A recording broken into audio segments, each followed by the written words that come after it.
Você que está com a tua Bíblia em mãos, abra a tua Bíblia em Atos, capítulo 18. Atos, capítulo de número 18. Que o Espírito de Deus possa falar ao coração dos irmãos e abençoar a sua vida nessa noite, no nome santo de Jesus Cristo. Amém?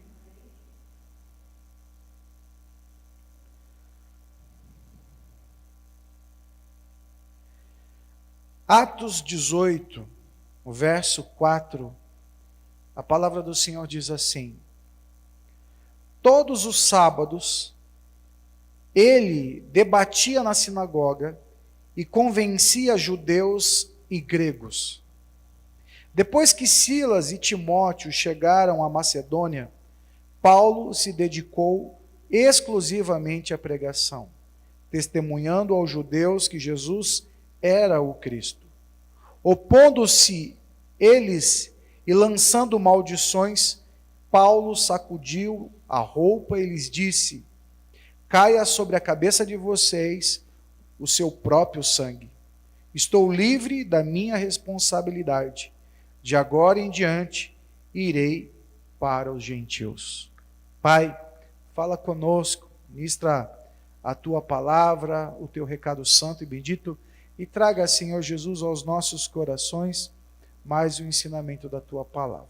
Eu oro em nome de Jesus. Amém e amém. Glória a Deus, queridos. Você pode se assentar.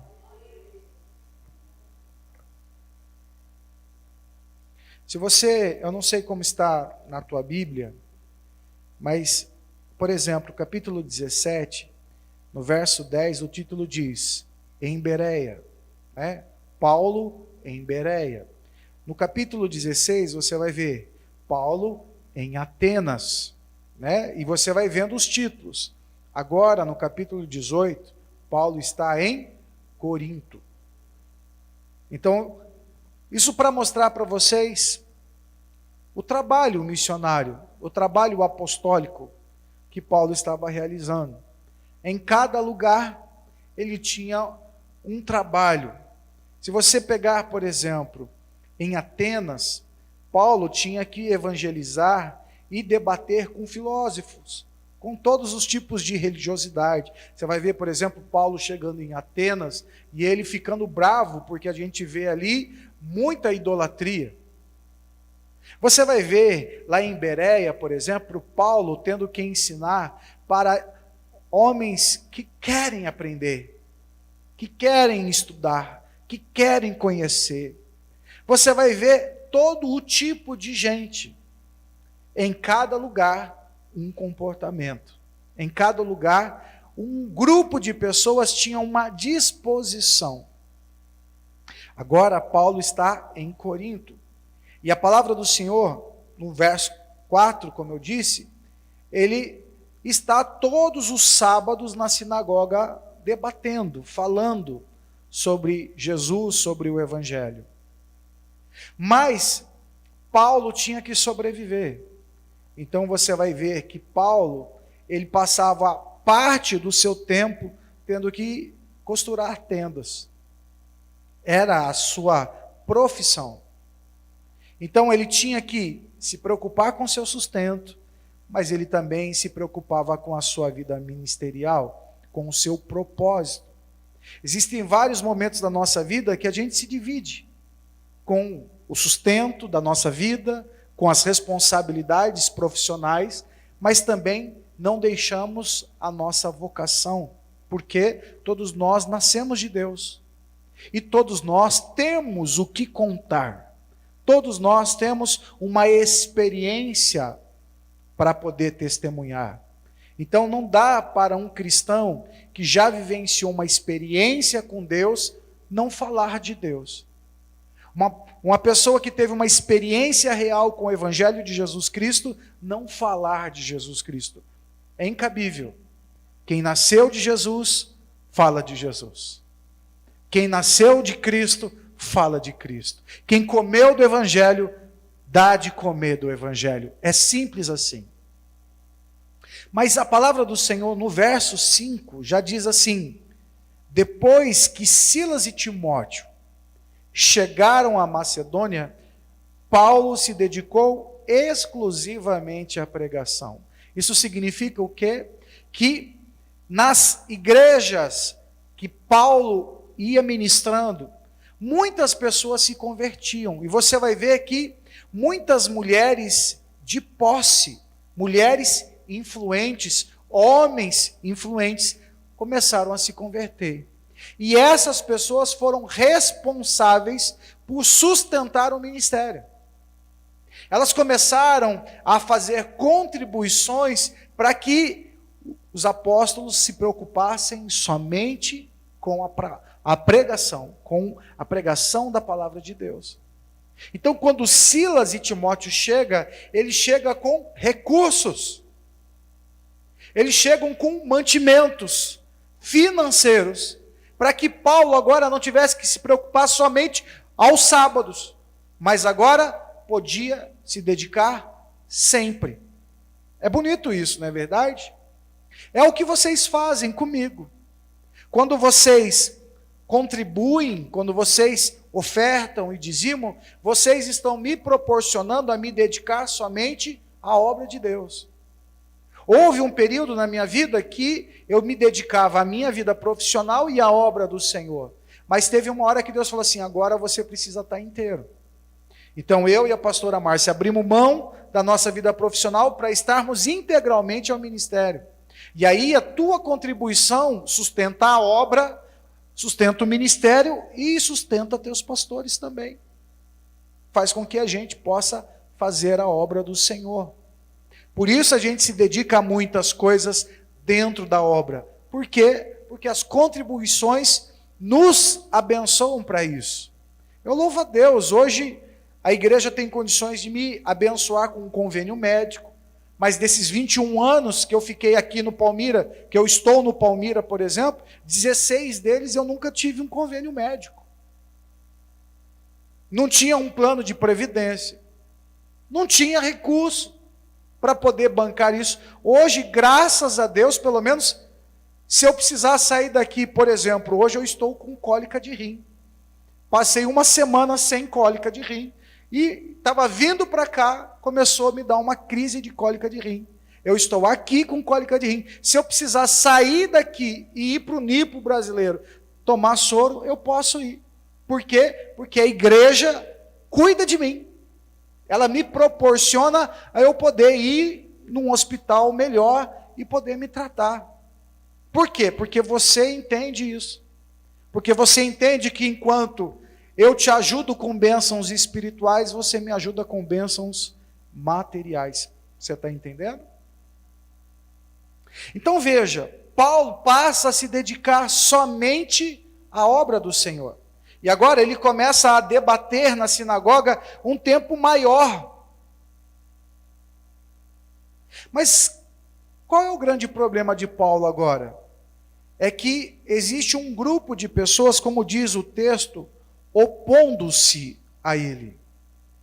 O significado desta palavra, de se opor, é como se esse grupo estivesse guerreando contra Paulo.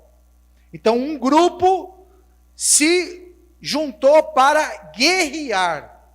Ô, irmãos, quando a gente fala a palavra guerrear, é forte, não é? É forte.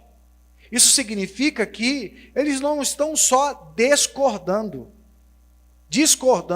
Eles não estão somente debatendo. Eles não estão só passando, informações e contrariando informações. Não, eles estão de fato se levantando para destruir.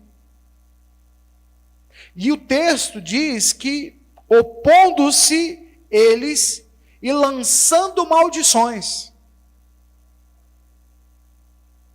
Isso significa que este grupo de pessoas, eles estavam decididos a fazer algo, não é só, uma insinuação. Não, eles estão dispostos a entrar numa batalha contra a vida do Paulo. Como que a gente faz quando a gente quer levar algo para alguém que não quer aprender? Como que a gente faz quando nós queremos levar algo que vai mudar a vida das pessoas, mas essas pessoas se viram contra nós? Elas se opõem a nós. Elas nos amaldiçoam. Paulo mostra aqui que ele toma uma atitude inesperada. Paulo, diz o texto, que Paulo sacode o pó. E ele olha para as pessoas que estão ali, e ele diz assim: caia sobre a cabeça de vocês o seu próprio sangue. Estou livre da responsabilidade. E de agora em diante eu não prego mais para vocês, vou pregar para os gentios. Olha que interessante. A partir de agora, Paulo se sentia responsável pela evangelização dos judeus. Paulo, ele estava insistindo em ensinar judeus que tinham o conhecimento de toda a palavra de Deus até aquele momento e que poderiam, com entendimento, compreender que Jesus era o Cristo. Como, irmãos, eu vou falar do amor de Jesus para alguém que não tem nenhuma referência sobre a importância da obra de salvação de Jesus? É mais difícil. Uma pessoa que crê no Darwin, uma pessoa que crê, sabe, no processo evolutivo do macaco, é mais difícil convencer uma pessoa dessa sobre a importância de Jesus do que eu dizer para uma pessoa que já entende que, por exemplo, nós viemos de Adão e Eva. Um exemplo. Ele já tem no seu coração um entendimento e uma crença que é mais fácil ele compreender a obra até Jesus do que uma pessoa que não conhece nada. Então diz a palavra do Senhor, e eu aprendo com ela, que essas pessoas que não têm nenhum contato com Deus, elas precisam ter o contato com o sobrenatural. Aí vem os sinais, aí vem as maravilhas, porque os sinais e as maravilhas servem para incrédulos. Pessoas que não tiveram nenhum contato real com a palavra de Deus. Então o Senhor pega e faz um cego ver, faz um mudo falar, faz um coxo levantar, e aí as pessoas falam: o que é isso? Isso é o poder do Espírito de Deus que veio sobre Jesus. É mais fácil eu trazer essa pessoa a despertar e o entendimento dela para algo muito superior do que pegar uma pessoa que cresceu na igreja com hábitos religiosos, mas hábitos religiosos errados, e falar para ela: olha, você está errado, assim é certo. Porque a grande maioria dos religiosos vão dizer assim: mas eu criei nisso a vida toda. Como que eu vou aceitar agora viver uma nova religião? Eu aprendi com meu avô, aprendi com a minha avó, é assim. E aí que se constrói uma preguiça religiosa que impede as pessoas de crescimento, de evolução. Então, quando vem alguém para trazer um ensinamento que realmente vai transformar, essas pessoas preferem fazer o quê? De uma conversa, uma guerra. De um ensinamento, uma peleja. E o que muitos fazem? Fica nessa briga. Como se fossem abrir a cabeça, enfiar Jesus lá dentro da cabeça do corpo, fechar de novo e dizer: agora você é crente. Vira crente, vira crente. Não vai virar, gente. Por quê? Porque para aprender, nós precisamos ter algumas coisas sendo exercitadas, praticadas, para que a gente possa compreender a obra do Senhor e a sua salvação. Paulo, ele se cansa. Eu estou cansado. Estou cansado para falar para a parede. Estou cansado de falar para pessoas que não querem ouvir. Estou livre desta responsabilidade. Sacudiu o pó. Olha, a responsabilidade da ignorância está sobre a cabeça de vocês. O seu fim está sobre você. Eu não sou mais responsável se você vai para o inferno. Eu não sou mais responsável pelas escolhas que você vai fazer da sua vida daqui em diante. Eu estou livre desta responsabilidade. Vou pregar para outro. Vou pregar para outro. Por isso, irmãos, você não me vê, sabe? Você não vai me ver querendo enfiar o evangelho na cabeça das pessoas à força.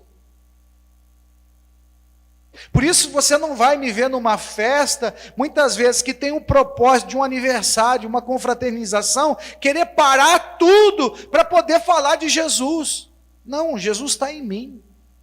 A minha alegria fala de Jesus, o meu amor fala de Jesus, a minha paz fala de Jesus, e quem quer saber como eu tenho isso, eu falo de Jesus para ela. Mas eu não vou para a festa, preciso de 2 minutos para pregar. Para a festa, preciso de 10 minutos para falar de Jesus. Não, Jesus está em mim.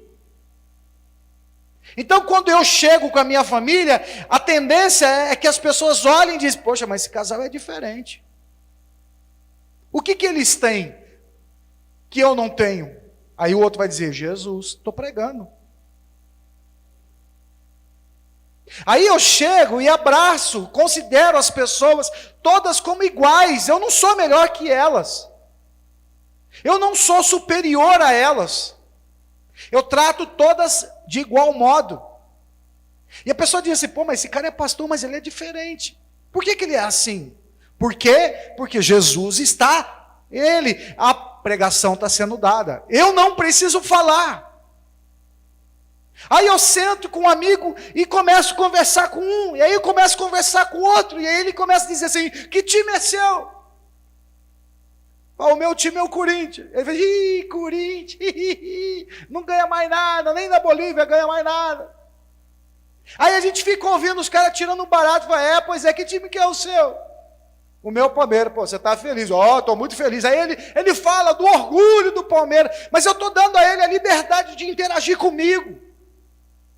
O religioso vai dizer assim, já vai falar de time, sabe? Tem que falar de Jesus, não tem que falar de Corinthians. Tem que falar de Jesus, não pode falar do São Paulo. Aí a gente começa a querer limitar a conversa numa questão religiosa dentro de um lugar que não está propondo isso. Aí eu começo a constranger a pessoa. Não, eu não torço para Corinthians, nem para São Paulo, nem para Palmeiras. Meu time é Jesus. Aí o cara fala assim, então vai se danar, fica aí, seu religioso. Quer dizer, em vez de eu interagir e trazer as pessoas para compreender a beleza da presença de Deus em mim, eu me torno um cara insuportável, arrogante, que afasta as pessoas de perto delas. Porque eu não quero aprender. Porque eu sou um ignorante. Então, às vezes, quando você vai falar com alguém, quando você vai ministrar algo na vida de alguém, você precisa estar pronto para lidar com as adversidades. Olha, fulano gosta de fazer coisa errada, problema dele, é ele que escolhe a vida dele. Mas se ele quiser algo certo, ele vai dizer assim, olha, procura ali, aquele ali tem algo para te ensinar. Estou pregando, gente. Estou pregando. Eu tenho que aproveitar todas as oportunidades. Eu não posso fechar portas. Paulo pregava só de sábado. Agora Paulo está pregando todo dia. E o fato dele pregar todo dia está incomodando muito agora os religiosos. Porque uma coisa é o cara querer aprender uma vez por semana. Agora todo dia o cara vai ter que ouvir que ele está errado. Eu vou fazer uma guerra com esse cara aqui, vamos tirar esse cara daqui. Eu não suporto mais esse cara aqui. Paulo não está querendo enfiar o evangelho goela abaixo. Paulo percebe que eles não querem. Então Paulo diz, então eu estou livre da minha responsabilidade. Vou pregar para outro. Vou pregar para quem quer. Vou me deixar a luz brilhar no lugar onde minha luz brilha. Por quê, irmãos? Porque para querer aprender, para aprender, eu preciso primeiro. Vou dar 10 dicas para quem quer aprender. Deus, eu fui meditando assim, Deus, olha, a pessoa que quer aprender precisa... E aí ele foi meditando, e eu fui escrevendo aqui, e eu vou compartilhar com você. Primeiro ensinamento. Para aprender, eu preciso querer. Eu nunca vou aprender se eu não quiser. Como é difícil a gente querer ensinar alguém que não quer aprender. É irritante você querer ensinar alguém que está com o seu coração e mente fechada para o aprendizado. Sabe aquela coisa assim, eu nasci assim e vou morrer assim? Eu sou assim. Não tem coisa mais irritante para mim, é conversar com uma pessoa que diz isso para mim. Eu sou assim, pastor, eu sou assim. Então quer dizer, você está subestimando o poder que a palavra de Deus tem de mudar você. Você está subestimando o poder que o Espírito de Deus tem de mudar você. Você está subestimando a presença gloriosa do Criador de mudar você por causa da sua teimosia. Quem não quer, não aprende, querido. Não tem o que fazer com quem não quer aprender. Então, para aprender, eu preciso querer. Segundo, para aprender, eu preciso ter disposição. A gente está fazendo aqui o jejum da vitória. Para fazer o jejum da vitória, eu preciso ter a disposição para me comprometer com algo. Se eu quero orar, eu preciso ter a disposição de separar um tempo para orar. Se eu quero meditar na palavra de Deus, quero ter um devocional de qualidade, eu preciso ter a disposição de separar um tempo na minha rotina para fazer isso. Para aprender é a mesma coisa.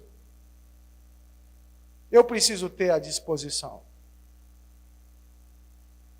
Conversava com meus alunos lá no ITQ essa semana. Uns estavam assim, tem umas aulas que está difícil de aguentar, o professor é assim, o professor é assado. Eu falei, querido, vocês não estão aqui para aprender? Ou vocês estão aqui para avaliar professor? Vocês estão aqui para julgar, esse é bom, esse é ruim, esse é maravilhoso, aquele? Vocês estão aqui para aprender? Aprenda. Aprenda. Às vezes a gente vai aprender com professores que são muito habilidosos para dar ensinamento. Outros professores têm um método diferente, mas não é maior nem melhor. Eles são diferentes. Aprenda com a diversidade. Aprenda, sabe, com a diferença um do outro. Faz parte do processo. Quantos de nós já tivemos tantas matérias na escola, todos os professores eram iguais? Eu me lembro da única vez que eu vi o professor igual. Era na primeira série, porque era uma professora só que ficava comigo o ano todo. Aí na segunda era uma professora só, a terceira era uma professora só, a partir da quarta série já era 5 professores diferentes. E assim, não é a vida? Até para a gente aprende com o pai, aprende com a mãe, aprende com a avó, aprende com o vô, aprende com todo mundo. Por que que a gente quer escolher com quem aprende? Irmão, aprender é aprender. Se eu tenho disposição, eu aprendo com qualquer pessoa. Eu aprendo com quem é acelerado, eu aprendo com quem é devagar, eu aprendo com quem é eloquente, eu aprendo com quem, sabe, filosofa. Eu aprendo. A questão é, tenho disposição para aprender? Primeiro, para aprender eu preciso querer. Segundo, para aprender eu preciso ter disposição. Terceiro, para aprender eu preciso não me acomodar. Não posso ser preguiçoso. Eu não posso dizer assim tá bom. Assim tá bom, pastor. Nossa, assim tá ótimo. Nossa, tá ótimo assim. Se eu for preguiçoso, ou se eu for preguiçosa, a palavra do Senhor diz assim, aprenda com a formiga, preguiçoso.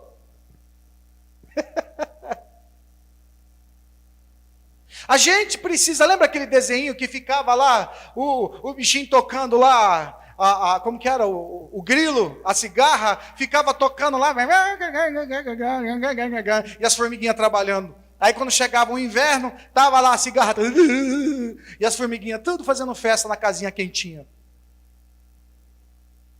Se a gente quer, de fato, construir entendimento sobre as coisas, eu não posso ser preguiçoso, irmão. Pergunto para você, quantas vezes você leu a Bíblia? Ah, pastor, já li. Não, de Gênesis a Apocalipse, irmão, quantas vezes você já leu? Você quer conhecer a Deus sem ler a Bíblia? Aí vai ficar procurando as profetisas e os profetas da vida, dizendo assim, diz o Senhor, olha, estou mandando você fazer isso, não está na Bíblia. Não, porque Deus quer isso para mim, queridão. Para você avaliar o que uma pessoa diz para você, precisa da Bíblia. O Senhor mesmo fala, julga a profecia. Pô, irmão, tem um monte de cabeção falando em nome de Deus. Tem um monte de gente aí se apropriando da autoridade da palavra de Deus, mas o Senhor está dizendo, aprenda a palavra de Deus para que não caia no engano. Então, para isso eu não posso ser preguiçoso. Se eu quero conhecer as coisas de Deus, se eu quero conhecer o mundo espiritual, eu preciso ter disposição. Não posso ser preguiçoso. Quarto, eu tenho que dispor tempo. Eu tenho que priorizar. Sabe aquela coisa assim? Fulano, você pode fazer isso? Ai, não tenho tempo. Ciclano, você pode fazer aquilo? Ai, não tenho tempo. Mas é engraçado, né? Se for para ganhar dinheiro, arruma tempo. Se for para fazer uma festinha, arruma tempo. Se for para dar uma passeada, uma viajada, arruma tempo. Tempo, irmão, é uma questão de prioridade. Eu priorizo aquilo que é importante para mim. Aquilo que não é importante para mim, eu não priorizo, irmãos. A esposa diz para o marido assim, leva para passear, queria namorar, queria ter um tempo com você, dia você estou cansado, não tenho tempo. Ele não quer. Não está afim. Porque quando ele quer te agradar, ele arruma tempo. Ele fala com o patrão. Ele pede dispensa. Ele paga algumas horas. Faz um acordo com o amigo. Mas ele faz. Quando é interessante para ele, ele faz. E assim vice-versa. Prioridade, irmãos, é uma questão de eu olhar e dizer assim, o que é importante para mim. Se eu quero aprender, eu preciso encontrar tempo para aprender. Sabe, esse papo de dizer assim, ai pastor, eu quero tanto crescer, Deus, nossa, eu sinto que está no tempo de eu crescer, então vamos estudar? Ah, não tenho tempo. Então você não quer crescer. Não vem com essa conversa para mim. Porque quem quer crescer, arruma tempo para aprender. Não existe, irmão. Esse papo para mim não cola. Talvez há 20 anos atrás, no ministério, quando alguém falava para mim assim, eu até achava legal, pô, crescendo. Mas depois de 23 anos de ministério, quando a pessoa diz, quero aprender, pastor, você quer aprender? Então vamos estudar. Olha, lá no canal tem lá ó, a playlist, tem 10 temas de estudo para você aprender. Aí eu pergunto na primeira semana, você acessou? Ah, não tive tempo. Você não quer aprender, querido? Não quer aprender. Uma das coisas que me alegram muito o coração nesses últimos anos é ter um material de qualidade para que a igreja que quer aprender possa ter acesso gratuitamente. Um pastor disse assim para mim, para o pastor outro dia, mas o canal de vocês é aberto? A playlist de vocês é aberta? Que é isso, cara, você tem que cobrar. Tem que cobrar. Aí a pessoa compra a aula e tem acesso ao canal. Querido, o propósito deste canal é exatamente disponibilizar os estudos tudo de graça. Quem quiser comer, come, irmão. Senta lá. É como comer picanha, irmão. Não dá para você comer um bife só.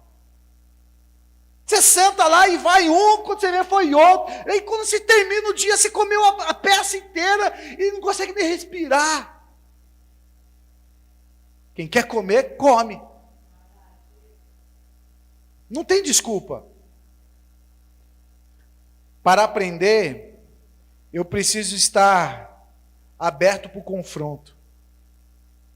Sabe aquela coisa assim, pastor, pode falar a verdade que eu estou pronto? Eu não caio mais nisso, irmãos.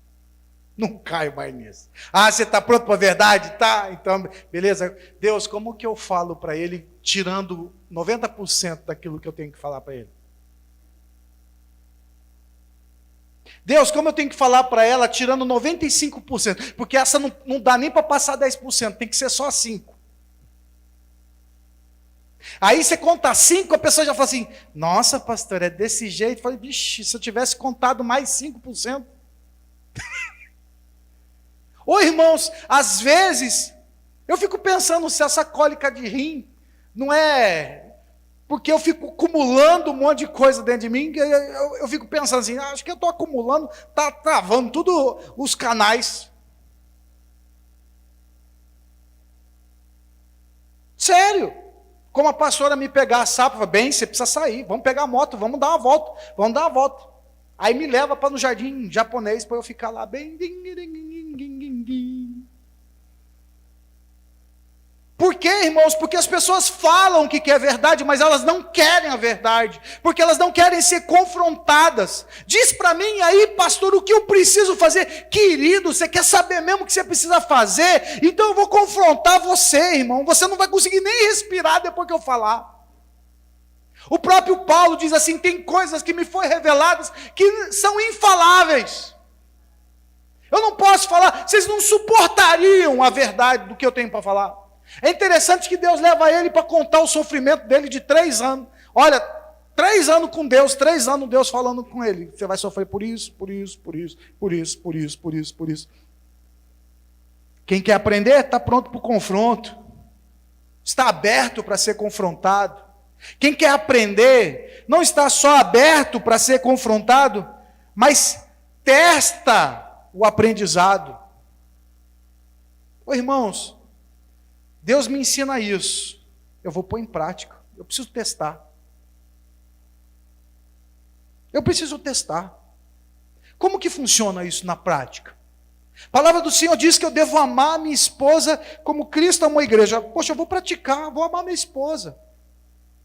Mas eu não vou amar a minha esposa por 1 mês, não é um teste. Não, começa a mudar isso, começa a testar, começa a ver a reação da tua esposa, começa a ver a reação da tua família, começa a ver você mesmo, como você reage, como está o teu coração. A palavra do Senhor diz que o homem que não ama a sua esposa como Cristo não ama a igreja, suas orações estão interrompidas, irmão. Sabe o que é isso na prática? Seu elo com Deus está fechado, a porta está fechada. A palavra de Deus diz que a porta que Deus fecha, ninguém abre. E você está falando, e Deus está dizendo, não chega. Porque para chegar, precisa tratar com amor tua esposa. Sabe, irmãos, eu ando com a pastora para tudo quanto é lado. Outro dia foi perguntado para a gente assim, mas vocês andam assim? Para todas as igrejas de vocês, a rotina de vocês é isso? Falou assim, só um culto da semana que a gente não está junto. Mas é uma questão de horas. Por quê? Porque ela vem, ministra e volta e a gente termina a nossa semana junto no altar. E por que a gente faz questão de estar junto, irmãos? Porque se eu tenho que amar minha esposa, irmãos, ela precisa estar perto de mim, não é longe. Se eu tenho que proteger minha esposa, ela precisa estar perto de mim. Se eu preciso elogiar minha esposa, eu não posso elogiar minha esposa para os amigos ou para as outras pessoas, eu preciso elogiar minha esposa para ela. Ontem nós estávamos numa reunião, aí chega a pastora Márcia, toda arrumadona, está eu, o pastor Davi, o pastor Wallace, e eu falo assim, e aí garotos, está vendo como eu sou mimado? Aí chega a pastora Márcia na reunião, aí o pastor Davi diz assim, também, ela tem uma loja. Sabe, irmãos, se eu não valorizar o que Deus me deu, quem que vai valorizar? Por isso faço questão de ter ela perto comigo. Não gosto, às vezes me chamam assim, vamos fazer parte de um grupo de motoqueiro, para a gente sair viajando aí. Irmão, não tem graça para mim pegar uma moto e sair com 20, 30, 50 homens sozinho. Deus não me fez para fazer isso. Deus não me abençoa para eu me juntar com um monte de marmanjo e sair motocando. Não, para eu ter prazer na minha motocada, eu tenho que ter a morena na garupa. E quando eu não fazia isso, eu ainda profetizava na igreja. Um dia eu vou sair com a morena para dar rolê. Não é verdade? Por quê? Porque o meu prazer é cuidar da minha esposa. Para quê, irmão? Para que eu olhar para o céu? Eu não preciso falar muito não, irmão. Eu não preciso falar muito não. É só Deus. Deus já ouviu. Ele sabe o meu coração, já respondeu. Por quê? Porque eu estou cumprindo a palavra dele. Para que eu possa aprender, eu preciso testar o aprendizado, irmão. Eu preciso praticar. Eu preciso colocar em prática. Eu também preciso, além de aperfeiçoar, de testar o aprendizado, eu preciso trabalhar para abençoar. Eu preciso servir. Não dá simplesmente, olha, o ensinamento é bom para mim. Quando eu falo essas coisas para vocês, irmãos, eu estou provocando os brutos. Porque eu vejo muita maravilha andando sozinho. Eu vejo as maravilhas andando para cá, olhando a maravilha vindo para lá. Aí você fala assim, a maravilha está onde? A maravilha está lá sozinha, mas é perigoso. Cadê o bruto? Cadê o homem dessa mulher? Mulher minha não anda sozinha, irmã. Brutos, acorda. Você é a proteção da tua esposa. A palavra do Senhor diz que ela é o vaso mais frágil. Quem protege tua mulher é você, bruto. Por isso é bruto. Você é o lado bruto da relação. Você que segura as pancadas. Você que segura todo o confronto. Sua mulher está desajustada, irmão. Estão vendo sua mulher desequilibrada. Você está falhando. Porque a palavra do Senhor diz que Jesus é a cabeça da igreja. Por que ele é a cabeça da igreja? Porque a igreja é frágil, a igreja é medrosa, a igreja muitas vezes é covarde. Mas por ele ser a cabeça, ele faz com que a igreja seja vista como poderosa. O diabo fala assim, vou destruir a igreja. Não, a igreja não pode. A porta do inferno não prevalece contra a igreja do Senhor. Por quê? Porque a cabeça é Jesus. Por isso o homem é a cabeça da mulher, porque ele é a força que a mulher precisa ter. Então se as pessoas olham a sua mulher como forte, é porque você não está falhando. Mas se estão vendo sua mulher como desequilibrada, fraca, sabe, é porque você está falhando na proteção. Eles estão vendo a exposição da fraqueza da tua esposa. Fica fácil para o inimigo atacar, irmão. Por isso eu compartilho isso com vocês, para abençoar vocês. A sua mulher precisa estar satisfeita, abençoada. Porque é ela que vai te ajudar na missão, é ela que vai te encorajar, é ela que vai dizer para você, vai varão, você é o cara, mano. Mas para uma mulher falar isso pro cara, o cara que vive deixando ela sozinha, desprotegida, ô querido, come aí o ovo que tá bom para você. Não tem como, irmãos. Eu estou sendo forte, por quê? Para aprender eu preciso querer, não é? Para aprender eu preciso ter disposição, eu preciso deixar de ser preguiçoso, eu preciso ter tempo, eu tenho que estar aberto para o confronto. Eu tenho que testar o aprendizado, eu preciso trabalhar para abençoar, mas também preciso enfrentar os meus medos.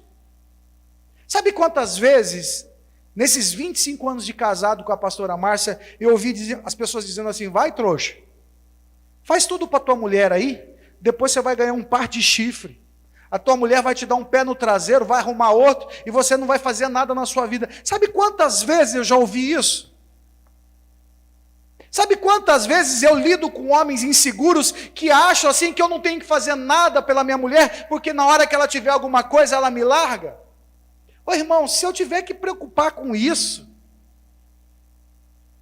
nós fomos para Israel, chegamos em Jericó, estamos na frente da montanha onde Jesus foi tentado. Entramos numa lojinha de árabe, aí pediram lá uma manequim, uma modelo, não manequim, para testar os cremes. Aí nossa caravana olharam assim, quem que estava lá? Pastora Márcia. Aí os caras dizem, pô, mas o cara vai deixar a mulher bonita, o cara ficar passando creme no bracinho dela. Pode passar, queridão, pode passar. No final nós saímos com uma caixa de creme que durou 1 ano. Usei máscara com água do Mar Morto.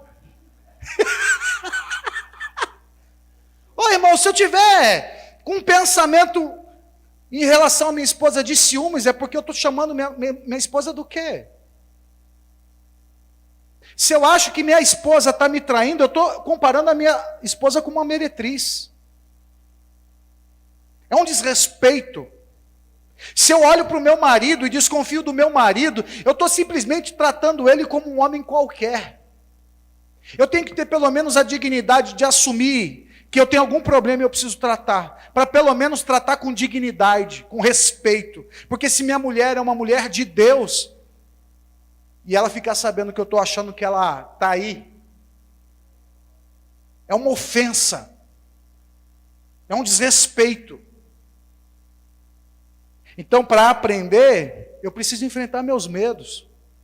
Eu preciso ter meus posicionamentos. E não tenho que ligar muito o que as pessoas vão pensar de mim, não. Eu sigo o meu caminho confiando naquilo que o Senhor está me ensinando. E eu sigo feliz e abençoado, porque Deus é comigo. Para aprender, eu preciso me livrar dos velhos conceitos. Aprendi com a minha mãe, aprendi com a minha avó, aprendi com o meu tio, aprendi com o vizinho, aprendi com a TV, aprendi com a novela. Então, beleza, agora desaprende tudo isso aqui, vamos aprender algo novo. Paulo diz, olha, dou como perda tudo que eu aprendi para viver aquilo que o Senhor está me propondo.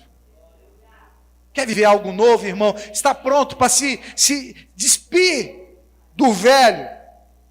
Poxa, a gente nasce de novo, a gente confessou a Jesus Cristo, a gente nasceu de novo, o nosso passado foi apagado, irmão. Então, se meu passado foi apagado, por que não apagar também os conceitos? A cultura, todos os envolvimentos, tudo que influenciou você a chegar até aquele dia, aquilo tudo não te levou à felicidade. Agora Jesus está te propondo uma nova vida. Então vai, aprende com Ele essa nova vida. Aprende a viver algo novo. O velho já ficou. E a 10ª, irmão, viva o novo. Viva o novo. Paulo diz para eles assim, olha, caia sobre a cabeça de vocês o seu próprio sangue. A minha responsabilidade acaba aqui. Vou viver e vou pregar para os gentios.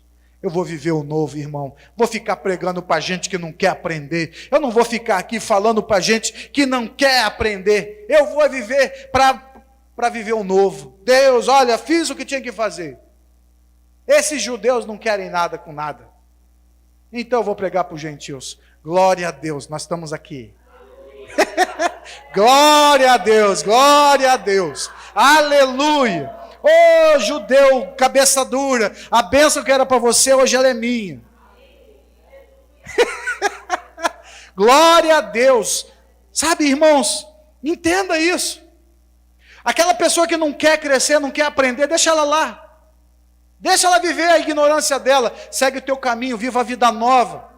Sabe por quê? Porque a tua vida nova vai ajudar outros também a viver uma vida nova. Você vai libertar outras pessoas. Você vai libertar seus familiares, você vai libertar seus amigos, você vai libertar pessoas que querem viver um novo, mas não vivem porque tem gente que quer ficar vivendo velho.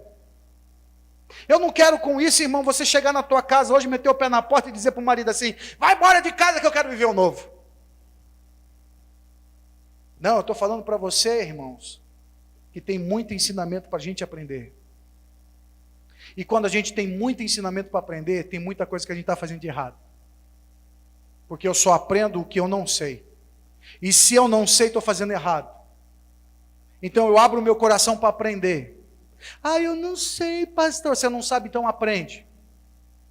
Ah, eu estou em dúvida. Está em dúvida, então vamos estudar mais. Se dedica mais. Doa mais tempo para isso. Vamos fazer uns testezinhos. Poxa, quantas vacinas fizeram aí? E fizeram e prova. Então, essa aqui só tem 40%. Essa aqui tem 50%. Essa aqui tem 70%. Essa aqui tem 80%. Um foi testando o outro. Aí é interessante que o mundo todo foi testando. Todo mundo foi testando. A China ficou com aquela de 54.